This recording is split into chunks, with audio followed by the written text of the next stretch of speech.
Okay, let's start the second part of our video, that is light for the communication. How light is used for our communication nowadays? As I told you in when we were studying about the electromagnetic spectrum, light is has its own spectrum, and the light spectrum is quite wider as compared to the other type of RF, microwave, or any type of electromagnetic spectrum. Light spectrum is the most widest spectrum, and it's almost empty there. So when the RF or wireless spectrum is getting filled, now light spectrum is one hope for the communication industry to use that spectrum for telecommunication, for information, for everything. And how they will use? They can use from these three types of technologies. The first one is optical fiber communication, the second one is free space optics, and the third one is visible light communication. In today's lecture, we will briefly understand about all these technologies, and in next upcoming lectures we will do this or study these technologies in detail. So let's start with the optical fiber communication. Optical fiber communication is one of the, you can say, most old technology or most senior technology of light that is used for communication purposes. Before that, when Graham Bell he used the light for communication purposes, he discovered that voice or data can be transferred through the light, but then he moved towards the radio frequencies and microwave frequencies, and whole our world from since his time till now we are using those for the communication. But there is also a possibility that we can use light communication for our transferring data, and that can help us for getting new spectrum. So how optical fiber communication was used? Actually, as I said, light is used to travel data, and optical fiber communication use this, as you see in the picture. Let me mark it on the picture so that you can.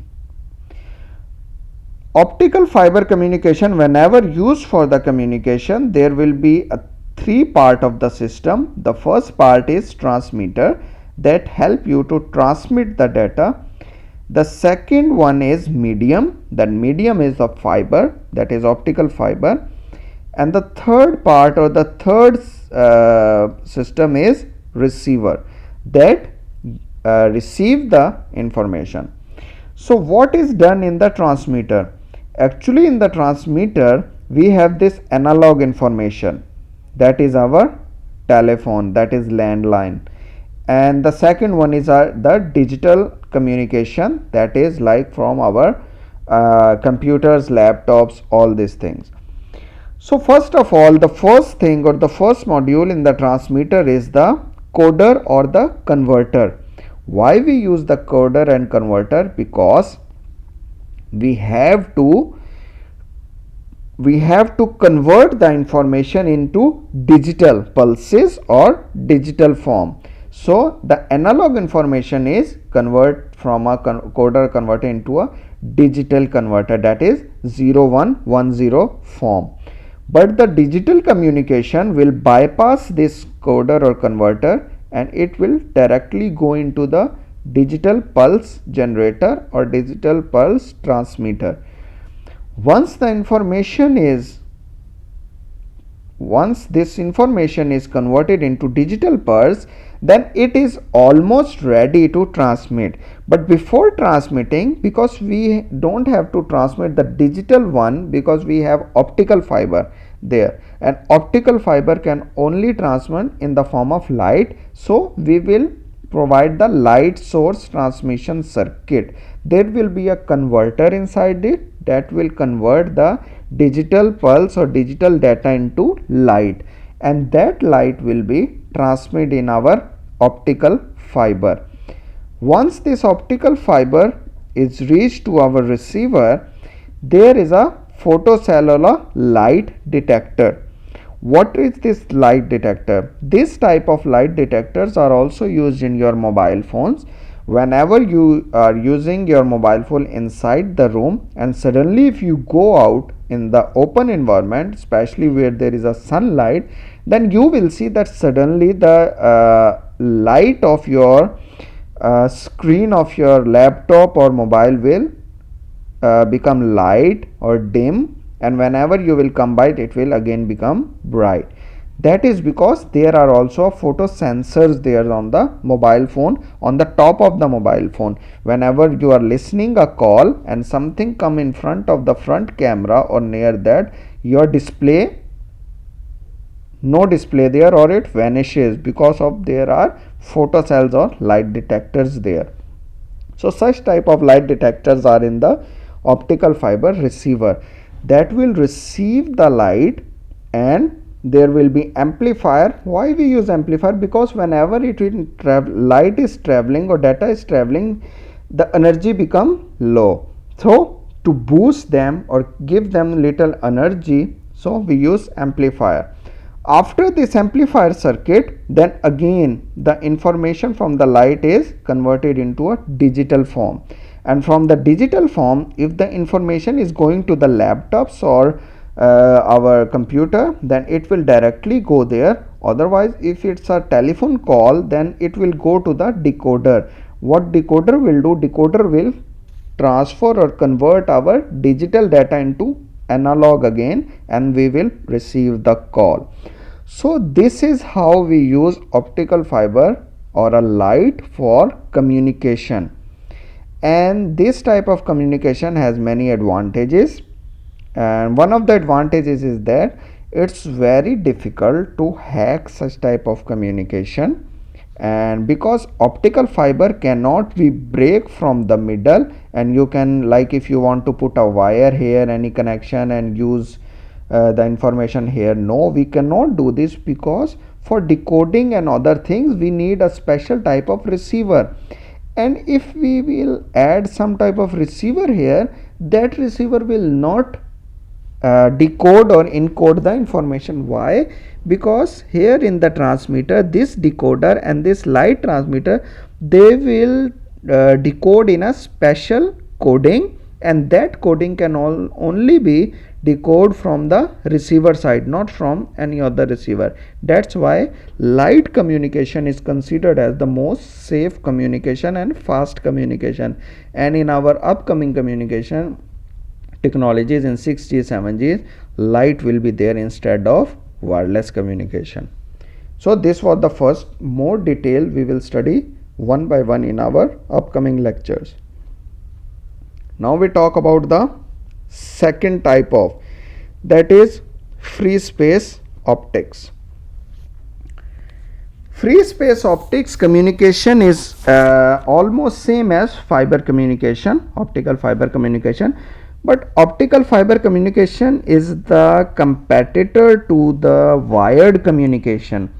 Like before, traditionally we were using copper wires for our telephones and for our internet, but nowadays a lot of companies are using optical fiber. So that is the alternate for the wired communication.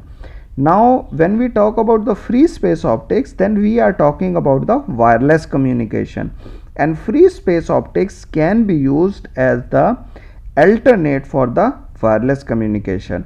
As in the pictures you can see A, B, C, D types of applications. The first one is chip to chip. What is chip to chip information? Is that when you open your mobile phone or your computer, you can see a circuit board there, and there are a lot of components, and all these components are connected with each other with a special lines on the PCB board. Those lines are like communication buses. So instead of using those buses, if we use light or lasers at the nanoscale, then the first advantage is that our devices will not heat up.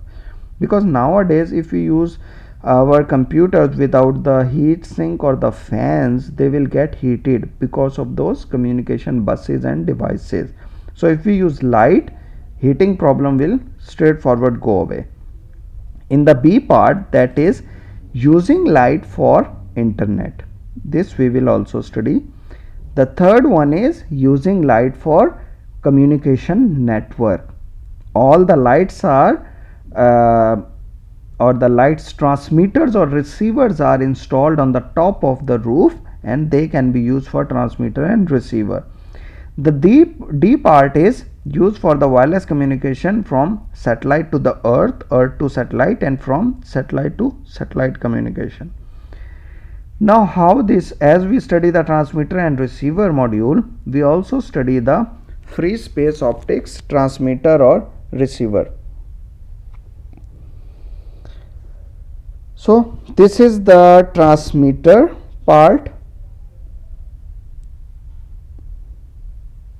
and this is the receiver part.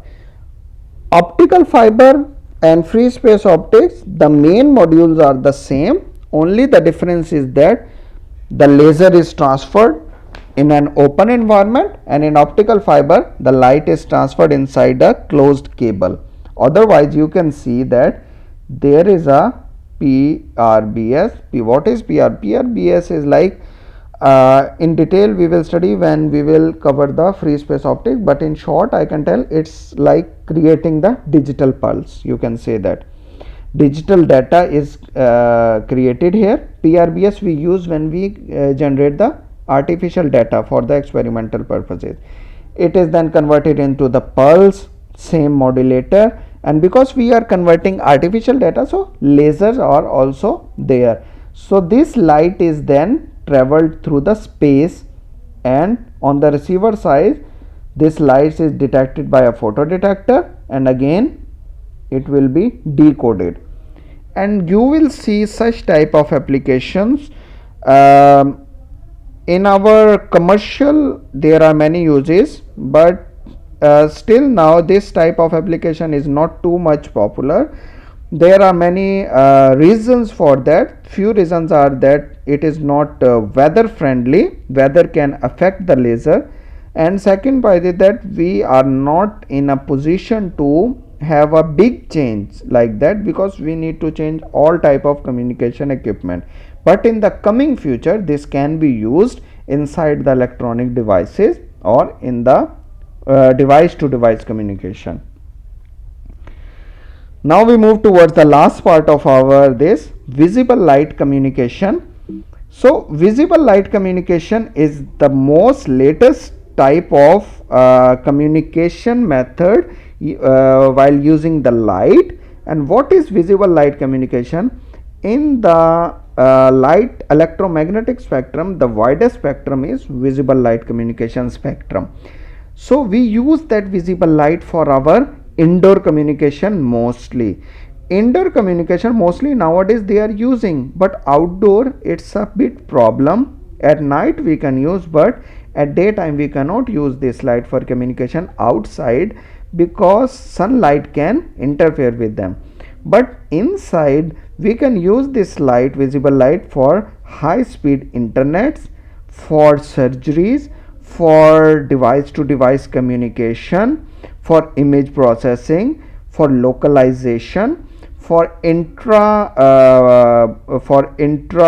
building communication. So all these type of communications are nowadays doing on RF or microwave, but in the future we are going to use visible light communication.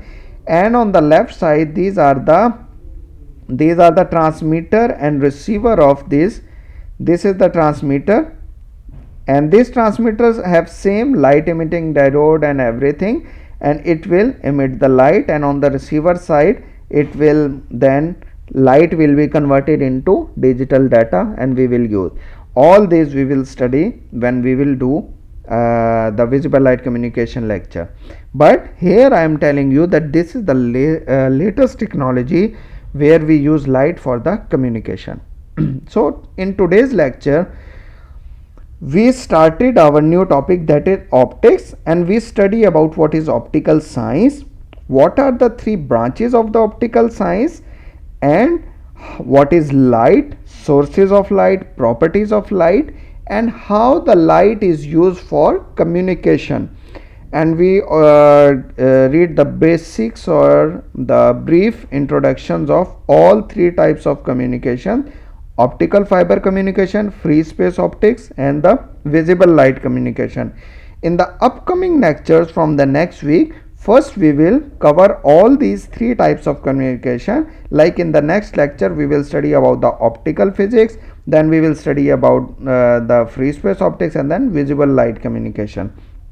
So this was all for today's lecture, and if you have some questions you can directly ask me on our group or in the personal messages. So thank you for today's lecture.